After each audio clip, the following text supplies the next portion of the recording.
세 가지 질문이라는 제목으로 말씀드리고자 합니다. 좋은 질문을 우리가 해야 돼요. 좋은 질문을 우리가 할 때 그 안에서 좋은 어떤 대답을 할까 이런 것들이 생각나지 않을까요?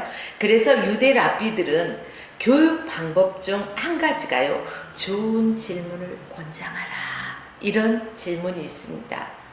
한마디로 말하자면 우리는 학교에서 아이들 돌아오면 무슨 질문을 해요? 오늘 뭐 배웠어? 그렇잖아요. 근데 그것보다도 무엇을 배웠느냐, 이 질문, 하루 종일 학교에서 아침부터 정말로 끝나는 시간까지 수많은 과목을 배우면서 뭘 배웠느냐 이렇게 묻는다면은 이 아이가 어떤 것을 대답해야 될지 참으로 막막할 거예요. 그러나 아이에게 오늘 학교에서 무슨 질문했어? 이렇게 묻는다면 좀 함축되지 않아요? 자기가 질문했던 것들을 말할 수가 있어요. 그래서 우리는 무엇을 배웠느냐, 우리 성인들도 마찬가지예요. 어디를 가서든지 무엇 배우고 왔어? 이렇게 묻는다는 것보다 어떤 질문을 하고 왔어? 어떤 것이 유익했어? 이런 질문이 훨씬 유익하다는 것입니다. 왜냐하면 좋은 질문은요, 위대한 결과를 만들어낼 수 있기 때문에 그렇습니다. 그런데 반대로 잘못된 질문을 한다면 이 질문에 대해서 답을 하기 위해서 스스로 어떠한 시험의 수렁으로 빠뜨리는 이러한 그 결과를 만들어낼 수 있는 결과를 초래한다는 거죠. 그래서 에덴 동산을 한번 생각해 보십시오. 에덴 동산에서 인간의 타락도 사단의 잘못된 그러한 질문을 받아들이는 데서부터 시작됩니다. 만약에 에덴 동산에서 이 선악과를 먹으면 정말로 하나님이 죽는다고 했다면, 이런 질문을 했다면은요, 그래 맞아, 이 선악과 모든 것은 다 힘으로 먹되 동산 중앙에 있는 선과 악을 알게 하는 이 나무의 열매는 먹지 말라고 하셨어. 이 나무를 먹는 날에는 그 말씀대로 죽는다고 했어. 이렇게 말할 수도 있잖아요. 근데 사단은 어떻게 질문을 했어요? 아니잖아요. 잘못된 질문을 했잖아요. 정말 죽을까 하노라. 그렇잖아요. 아이고 야리꼬리한 질문을 하잖아요. 그래요. 그래서 스스로의 함정에 빠질 수밖에 없는 결과를 초래했잖아요. 이런 잘못된 질문으로 인해서. 그런데 성경에 보면은 예수님께서도요, 세 가지의 질문을 하셨어요. 아주 중요한 질문을 하셨어요. 첫째는 어떤 질문을 하셨냐면 예수님이 누구신지 이러한 질문을 하셨어요. 예수님께서 가이사랴 빌립보로 가는 길에 제자들에게 이제 묻는 거예요. 사람들이 나를 누구라 하더냐? 이런 질문을 하셨어요. 그러니까 14절 말씀을 가로되 더러는 세례 요한, 또 더러는 엘리야, 어떤 이들은 에레미야나 또 선지자라고 하더라는 이런 말을 하잖아요, 제자들이. 그러자 주님이 다시 질문을 합니다. 그러면 그 사람들이 그렇게 말을 했다면 나를 따르는 너희들, 한마디로 제자들에게 묻는 거잖아요. 너희는 나를 누구라 하느냐? 이런 질문을 합니다. 이 질문은 우리의 영생에 문제가 걸린 아주 중요한 질문이라는 사실이죠. 여러분들은 지금 이 순간에 예수님을 누구라고 생각하십니까? 만약에 예수님을 4대 성인 중 한 사람으로 생각하고 계시는 분이 계시다면요, 이건 아주 큰 잘못된 생각입니다. 큰 문제라는 거예요. 또 예수님을 구세주 중에 한 분이라고 생각한다면 이건 역시 큰 문제예요. 거기에는 구원이 없기 때문에 큰 문제라는 것입니다. 베드로가 시몬 베드로를 대답하되 뭐라고 했어요? 주는 그리스도시요 살아계신 하나님의 아들이시니이다. 할렐루야. 그래요. 주는 살아계신 하나님의 아들이십니다. 베드로가 이렇게 고백했던 것처럼 역시 주님은 한 분밖에 없으셔요. 하나님, 나의 하나님, 나의 구주라고 대답할 수 있는 게 오늘 저와 여러분의 대답이 되어야 할 것입니다.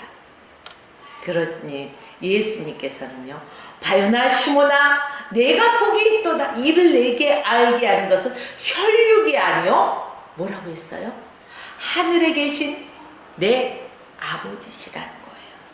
그래요. 이러한 고백을 했던 주는 그리스도시요 살아계신 하나님의 아들이시니다 이렇게 고백했을 때 예수님께서 베드로를 칭찬하시는 거예요.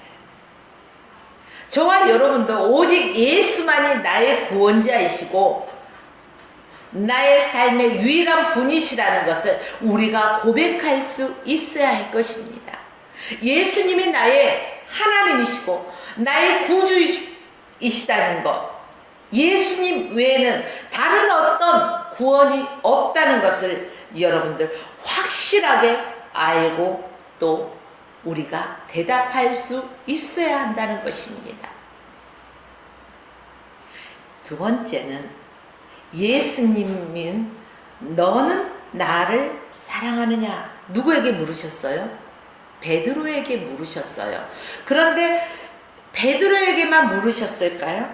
아니요. 오늘날 살아가는 저에게도 여러분들에게도 경호가 내가 정말 나를 사랑하느냐? 매 순간순간 묻는 것을 느낄 수가 있습니다. 그래요. 요한복음 21장 5절 말씀에 보니까 예수께서 시몬 베드로에게 이르시되 요한의 아들 시몬아 내가 이 사람들보다 나를 더 사랑하느냐? 이렇게 묻습니다. 이 질문은 주님의 교회, 즉 양들을 맡기시기 전에 질문하시는 내용입니다.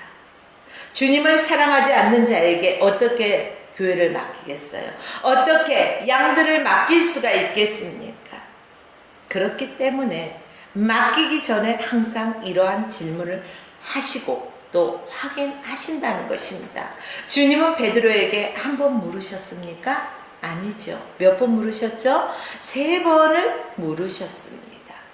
그래요. 원문에 보면은 더 흥미롭습니다. 헬라어에서는요, 사람의 종류에 4가지가 있는데, 하나는 아가페는 하나님의 무조건적인 사랑을 말씀하고 있죠. 그럼 필레오는 어떤 사랑일까요? 사람 간의 우정이에요. 그래, 너와 나의 우정 변치 말자 하면서 끼끼손가락 꼭 걸고 약속을 하잖아요. 이런 필레오는 우정적인 사랑을 말합니다. 스톨게는 어떤 사랑일까요? 부모와 자식 간의 사랑. 그러니까 한마디로 부모와 자식 간의 사랑은 뗄 수가 없잖아요. 그리고 나라 사랑. 그러니까 누가 사랑해야 돼 이렇게 말하지 않아도 자기 자녀를 사랑하는 것은요 본능적으로 사랑하는 거예요. 자녀들도 부모를 사랑하는 것은 본능적으로 사랑을 하게 되는 거예요. 이게 바로 스톨게 사랑이라는 것입니다. 하나님의 자녀인 우리들도 본능적으로 하나님을 사랑할 수 있어야 돼요. 어떤 사랑? 하나님이 주신 무한한 아가페적인 신적인 사랑을 우리는 할 수 있어야 되는 거예요. 또 한 가지의 사랑이 있죠. 사람들이 내가 하면 사랑이고 남들이 하면 불륜이라고 하는 이런 로맨스적인 사랑, 이걸 뭐라고 하죠? 에로스적인 사랑이다 이렇게 말하죠. 이것은 바로 남녀 간의 사랑을 가리키고 있습니다. 요즘 아이들은 보면은요 첫눈에 반해야 되고 필이 꼽혀야 되고 뭐 이래야만이 저 사람은 내 것이다 뭐 이런 표현들을 하는 경향들도 있더라고요. 여러분, 그런데 주님이 먼저 베드로에게 나를 내가 나를 아가페적인 사랑을 하느냐? 신적인 사랑이잖아요. 정말로 내가 나를 사랑하느냐? 이렇게 물으셨어요. 주님은 아가페적인 사랑을 물으셨는데 베드로는 내가 주를 사랑하나이다. 어떤 사랑을 고백해서 필레오적인 우정적인 사랑을 고백하는 거예요. 아, 그래서 주님이 또 물으시는 거예요. 요한의 아들 시몬아, 내가 나를 사랑하느냐? 또 물으셔요. 근데 두 번째도 똑같은 대답이에요. 주님이 이번에는 얘가 좀 다른 대답을 하지 않을까? 그런 마음으로 물으셨을까요? 그런데 역시나 필레오적인 이러한 사랑의 고백을 하는 것을 볼 수가 있습니다. 즉 예수님께는 베드로에게 거듭 신적인 사랑을 요구했죠. 예수님께서. 그러나 베드로 수준은 역시나 동일하게 필레오적인 바로 우정적인 사랑에 머물러 있는 그 수준의 대답밖에 할 수가 없었어요. 여러분, 우리는 어떤 사랑을 하고 있나? 내 자신에게 한번 물어봐야 할 것입니다. 그리고 재확인해 보아야 할 것입니다. 결국 예수님도 베드로에게 나중에는 뭐라고 말씀하셔요? 베드로에게 필레오적인 사랑, 내가 나를 사랑하니? 세 번째 물으시잖아요. 필레오적으로 계속 두 번째도 물으니까 세 번째 물으실 때 필레오적으로 물으셔요. 그래, 내가 나를 사랑하니? 물으시는 거예요. 베드로가 근심을 하는 거예요. 아니, 첫 번째도 두 번째도 내가 사랑한다겠는데 왜 내가 뭐가 잘못됐나? 왜 또 물으시지? 우리 똑같은 질문을 하면은 의구심을 갖고 다시 한번 생각하게 되잖아요. 그래서 베드로도 고민을 하다가 내가 주를 사랑하는 거 주께서도 아시잖아요. 내가 너 사랑하는 거 너도 알지 않니? 근데 왜 자꾸 물어? 이렇게 우리가 할 때 있잖아요. 바로 베드로도 그러한 모습이었다는 거죠. 그래요. 내가 주님을 필레오하는 줄 주님께서 아시잖아요. 필레오로 대답하는 주님을 향한 우리의 사랑은 아가페 수준으로 머물러 와야 하고 아가페 수준까지 장성해야 할 것입니다. 이게 바로 오늘 말씀의 힌트예요. 그렇기 때문에 베드로는 그의 믿음이 장성하여서 나중에는 어때요? 십자가를 거꾸로 지고 순교할 수 있는 그러한 지경까지 믿음의 분량이 장성했어요. 저와 여러분도 혹시 아직 필레오적인 사랑, 우정적인 사랑을 얘기하고 있다면 우리도 이 믿음이 장성해서 정말로 아가페 수준에 이를 때까지 우리의 믿음이 장성해야 할 것입니다. 사랑하는 여러분들이요,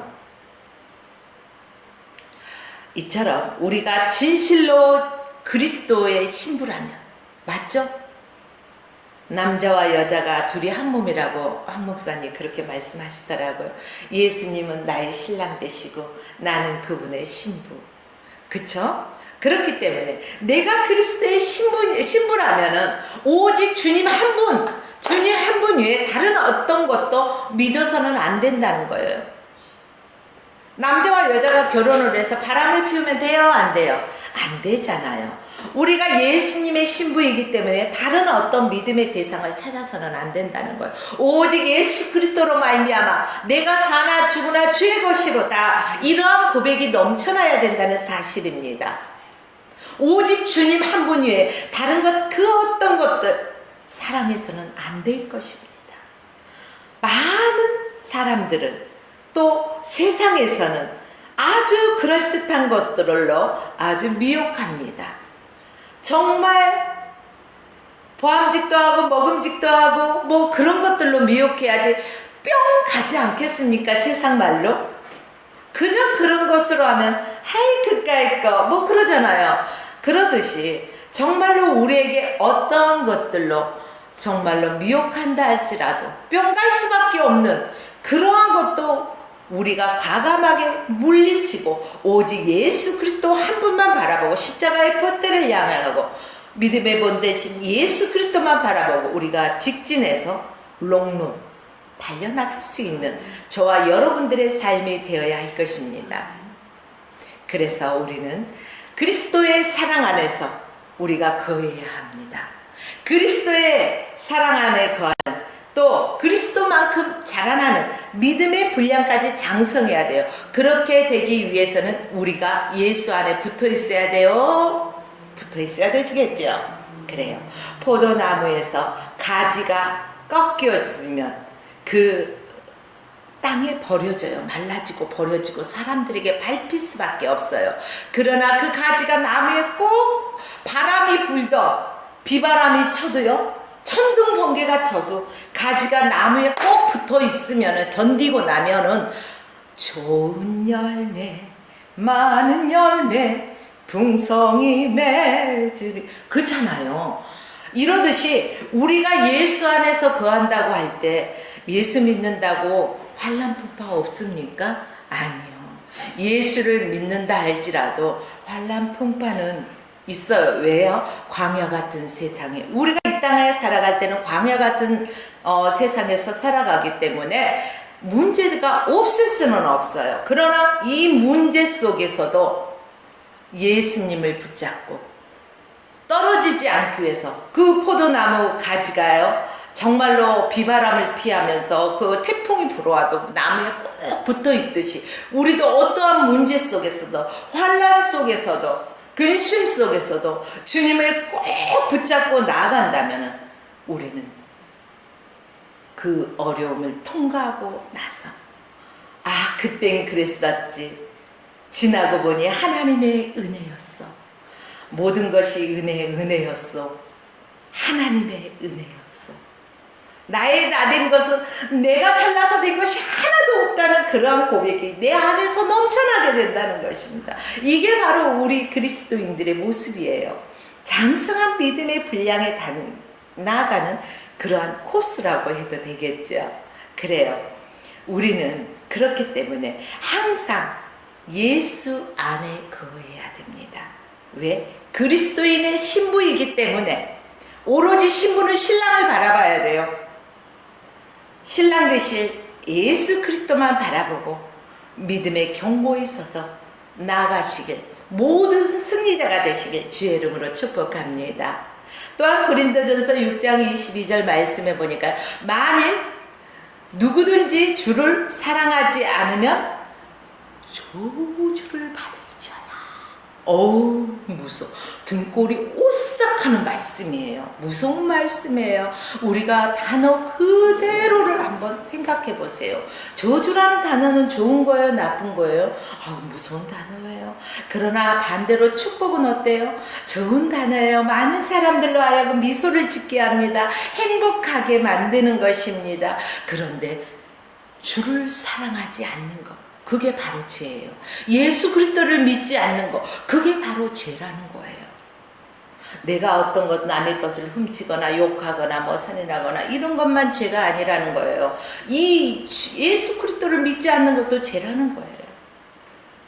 그러므로 그리스도를 사랑하지 않는 자는 저주를 받을지어다 라는 아주 무서운 말씀.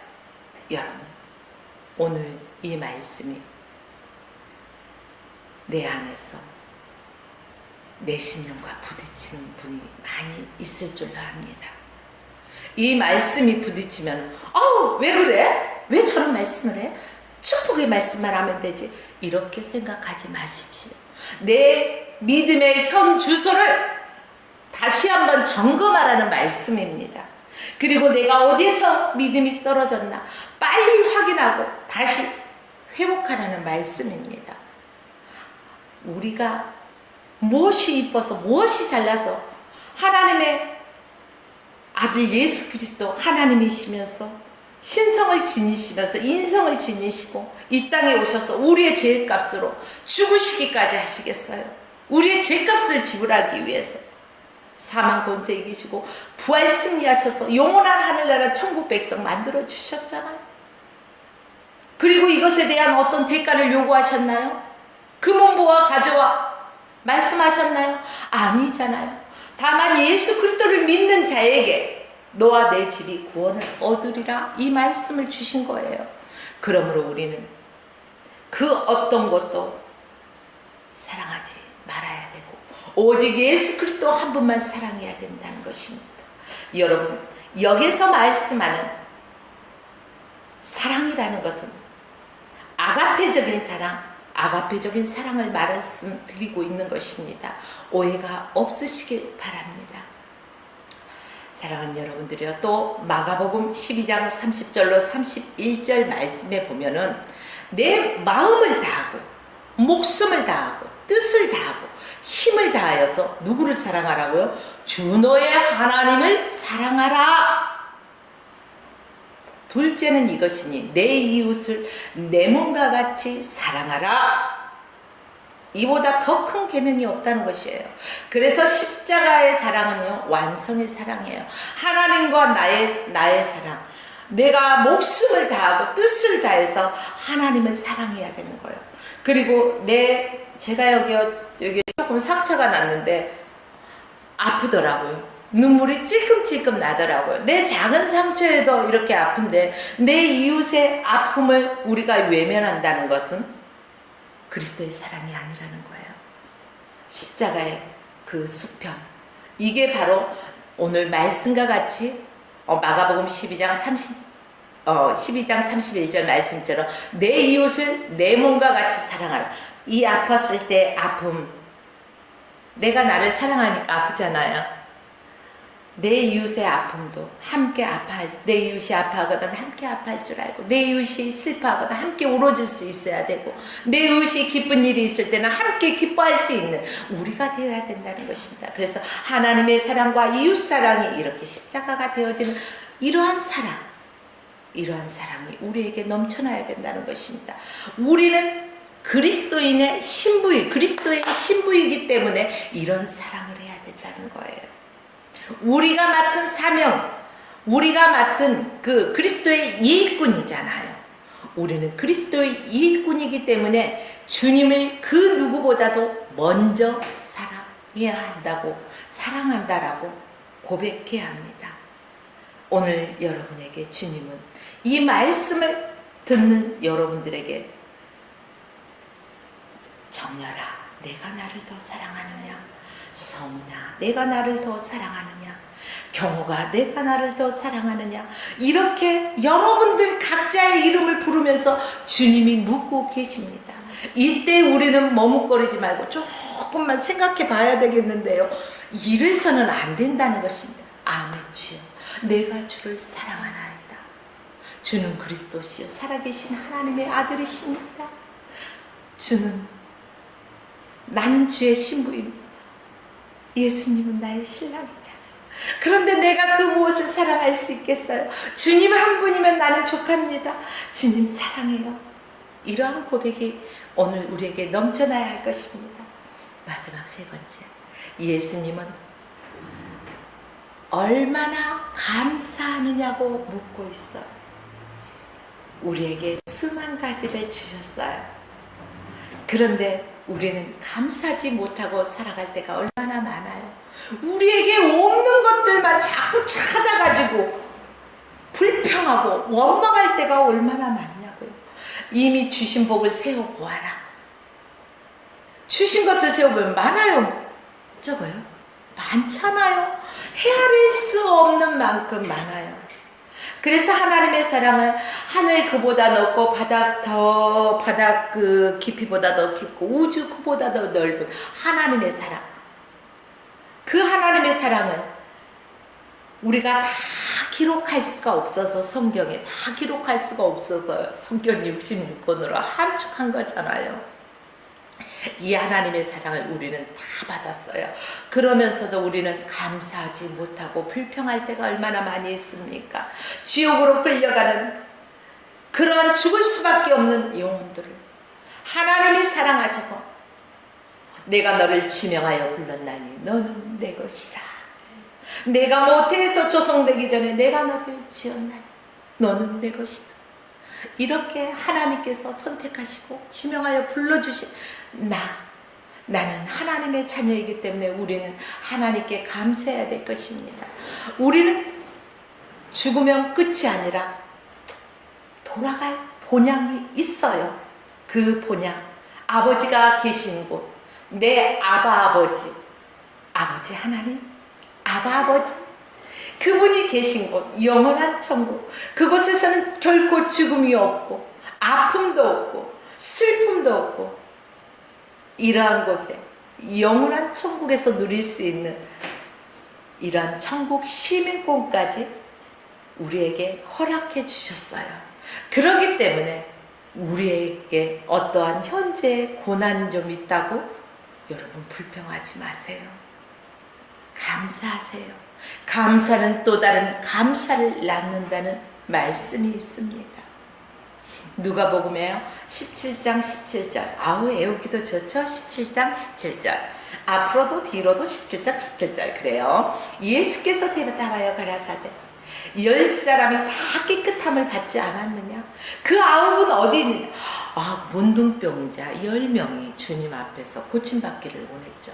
옛날에는 문둥병, 그때 당시 문둥병자가 대중 앞에 나설 수가 없었어요. 돌로 맞아 죽을 수밖에 없잖아요. 그런데 그들이 예수님을 찾아왔을 때 예수님이 그들에게 말씀하시고 깨끗함 받았잖아요. 제사장에게 가서 내 몸을 보이라, 이렇게 말씀해 주셨어요. 그런데 막 제사장에게 가는 도중에 몸이 깨끗해졌어. 문둥병이 나섰어. 그래서 9은 말씀에 순종해야지. 그리고 제사장한테 갔겠죠. 말씀에 순종한다고. 자기 딴에는 하나님의 일이라고 열심히 하지만 하나님과 상관없는 일이 있다는 거예요. 그러나 그 중에 한 명은 깨끗함을 받아서 제사장에게 내 몸을 보일 수 있는 것은 시간이 조금 지체돼도 보일 수가 있잖아요. 그러나 주님 앞에는 즉시 우리가 순종해야 되잖아요. 그렇기 때문에 주님 앞에 다시 되돌아가서 주님께서 말씀하신 대로 내가 제사장에게 가서 내 몸을 보이려고 가던 중에 내가 깨끗함을 입었나이다. 정말 감사해요 하면서 막 감사의 표현을 하는 거예요. 그러니까 예수님께서 여기 누가복음 17장 17절 말씀하시는 거예요. 10사람이 다 깨끗함을 받지 않았느냐? 그런데 그 9은 어디 갔지? 서운해하셨어요. 그래요. 그래 내가 이렇게 해줄 수 있으니까 해줬지 뭐. 저 사람이 나한테 뭐 어떤 표시를 하지 않아도 그냥 그걸로 됐어. 하지만은 우리는 인간이잖아요. 인간이잖아요. 예수님도 신성이 있지만 인성이 있잖아요. 서운하면 왜 웃겼어요? 우리도 내가 그렇게 해줬으면 말이나마 빈말이라도 고마워 이렇게 해주면은 아유 괜찮아, 뭐 내가 할 수 있는 부분이었는데 뭐 내가 하나 뭐 이런 식으로 하잖아요. 근데 여기에서도 보니까 아홉이 안 왔어. 한 명만 와서 약간의 서운한 감정이 있었을 것 같아요. 그래서 그 9은 어디 갔니? 이렇게 물으시는 거예요. 분명히 10명을 고쳐주셨는데 감사로운 사람은 사마리아 사람 딱 한 사람이었어요. 사람 취급도 못 받던 그런 사람이에요. 사마리아 사람은. 근데 그가 와서 감사했다는 거예요. 그래요. 그때 주님은 섭섭한 마음으로 물으셨어요. 오늘날 우리가 살아가는 이 세상에서도 누군가가 나에게 어떠한 것을 했을 때는요, 분명히 우리 글잖아요. 가는 정이 있으면 오는 정이 있다. 고마워. 말이라도 빈말이라도 할 수 있는, 표현할 수 있는 그러한 사람이 되었으면 좋겠어요. 우리 그 손주들을 바라보잖아요. 어르신들 세대는 마음이 있어도요 표현하지를 못했어요. 왜? 시집을 가면은 눈먼 이렇게 3년, 봉사 3년, 기머거리 3년, 뭐 말 못하는 벙어리 3년 이렇게 한다고 하는 것을 봐도 못 본 척, 들어도 못 들은 척, 말도 알아도 모르는 척, 말을 안 하고 표현을, 그러다 보니까 제재가 너무 많다니까 표현을 못해. 사랑합니다 해야 되는데 사랑의 표현을 못해.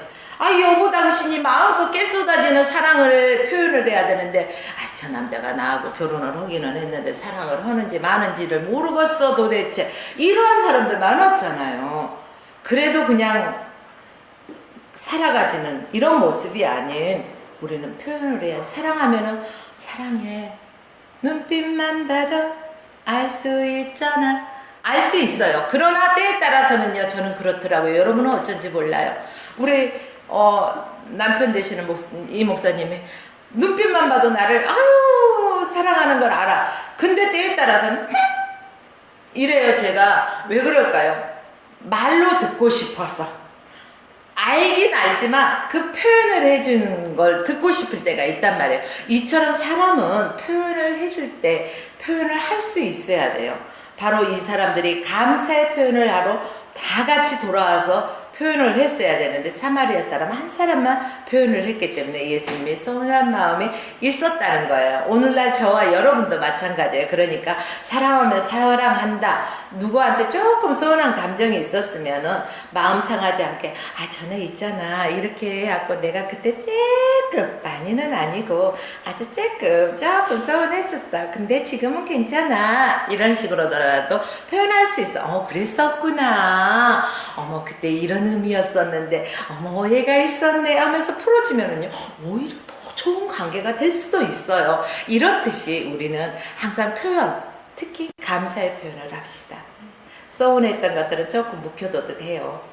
눌러놓고 잊어버려도 되고요. 감사는 은혜는 어디에다 새겨야 돼요? 돌에 옛말에 그래요. 은혜는 돌에 새기고 서운한 것은 원수는 물에 새기라. 물은 새겨져요? 안 새겨져 없어져. 그러니까 그만큼 잃어버리니까 저 사람에게 나한테 서운했던 것을 다 잊어버려라. 그러나 은혜는 잊지 말아라 이 뜻이에요. 그러니까 저와 이 말씀을 드리는 것은 하나님의 은혜는 잊어버리지 말라는 거예요. 죽을 수밖에 없는 우리를 살리시고 하나님의 백성 만드시고 천국 시민이 되게 하신 하나님의 그 크신 은혜를 잊지 말라는 거예요. 그런데 많은 사람들은 반대로 은혜를 잃어버리고 배은망덕한 이런 소리들을 들어보셨죠? 은혜를 잃어버렸기 때문에 그러는 거예요. 은혜를 잃은 사람에게 표현하는 거예요. 근데요 어떤 일을 드르륵 가면서 또 뭐라고 해요? 내가 너에게 절대 이것만큼 잊지 못해. 네가 그때 나한테 있었지. 두고 보자 하면서 막 힘을 줘서 하는 사람이 있잖아요. 이것은 어디에다 새겼다는 거야? 바위에다 새긴 거예요. 그러면 안 된다고 말씀드렸어요. 물에다 새기라 했어요. 이건 잊어버리라는 거예요. 서운했던 감정들은 지워버리라는 거예요. 지우개로 깨끗이 지워야 하니까 무슨 그 유행가 가사 내용에 보면 있더라고요. 그래요. 하나님의 은혜를 우리는 감사할 수 있는 저와 여러분이 되시길 원합니다. 그리고 하나님의 은혜는 돌에 새기라 했듯이 우리의 심령 가운데 새겨서 절대 잊지 않고 매 순간순간 주님의 은혜에 감사하며 감격에 눈물을 흘릴 수 있는 모든 영광은 하나님께만 올려드릴 수 있는 저와 여러분의 삶이 되길 주의 이름으로 축복합니다. 자, 우리에게 왜 이런 이야기를 오늘 이 말씀을 전했느냐? 우리가 그 신령한 측면에서 보면은 죄로 말미암아 우리가 영적인 환자예요. 그쵸? 환자예요. 그러나 예수 안에서 보면은요, 그 죄를 용서함 받고 깨끗함을 받고 치유함을 받았어요. 건강한 자예요. 마음을 입었어요. 그렇기 때문에 우리는 그 하나님의 은혜에 감사라는 의미로 오늘 말씀을 드린 것입니다. 하나님의 은혜에 감사할 수 있는 자는 사랑하지 않는 자에게 감사할 수 있나요? 아니요. 하나님을 사랑하기 때문에 우리가 그 하나님께 감사할 수 있다는 것입니다. 내가 나를 더 사랑하느냐? 아멘 주여, 내가 주를 사랑하는 줄 주께서 아시나이다. 그래요, 내가 주를 사랑합니다. 그래요, 사랑합시다. 자, 또 데살로니가 전서의 5장 16절에서 18절 말씀, 일부 앱에서 황정렬 목사님이 또 이 말씀을 전하시는데 다시 한번 우리가 새겨봅시다. 항상 기뻐하라, 쉬지 말고 기도하라, 범사에 감사하라. 이게 누구 뜻이에요? 이는 그리스도 예수 안에서 너희를 향하신 하나님의 뜻이니라. 하나님의 자녀들이 슬퍼하거나 근심해서는 안 된다는 것입니다. 하나님의 은혜 가운데서 늘 우리는 기뻐해야 됩니다. 감사해야 합니다. 그리 아니하실지라도 난 주께 감사합니다. 누가 그랬어요? 하박국 보면은 그 말씀이 있죠. 포도나무에 열매가 없고 감람나무에 소출이 없어서. 그러니까 뭐가 없어 도대체. 한마디로 요즘 말로 요 방송 용어로는 조금 죄송합니다. 똥구멍 찢어지긴 안 하네. 너 없어 너. 정말로 감사라는 거예요. 그 상황 속에서 감사를, 이것을 통해서 하나님이 하시고자 하시는 일이 있다는 거예요. 그러므로 여러분, 내 삶의 형편과 처지를 보면은 감사할 수 없는 여건이라 할지라도 그 속에서 우리가 감사해야 된다는 것은 하나님이 주실 축복을 바라보라는 거예요. 믿음은 바라는 것의 실상이요 보이지 않는 것들의 증거라고. 선진들이 이로써 증거를 얻었다 못 얻었다? 얻었다. 우리가 기도하는 것은 이미 받은 줄로 알고 구하라. 그래요.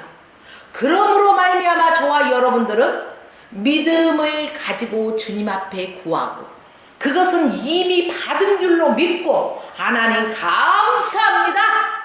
감사할 수 있는 저와 여러분들이 되어야 된다는 것입니다. 여러분, 감사하는 사람이요 하는 사람이 있어요? 아이고 말이야 하면서 감사하는 사람이 우리 드라마를 보면 하얀 띠, 백군천군 운동이 하는 것도 아닌데 이 하얀 띠를 꼭 묶는 걸로 이게 표현을 많이 하더라고요. 근데 그렇게 하고 감사하는 사람이 있어요? 아니잖아요. 에이 하고 끙끙 앓는 사람이잖아요. 대체적으로 그게 아니에요. 그렇기 때문에 우리는 감사하는 사람을 기뻐요. 아 너무 좋아 너무 좋아, 나 너무 좋아했어, 너무 감사해. 아 이것도 감사하고 이것도 감사하고 이것도 좋고 저것도 좋고 주님 감사해요.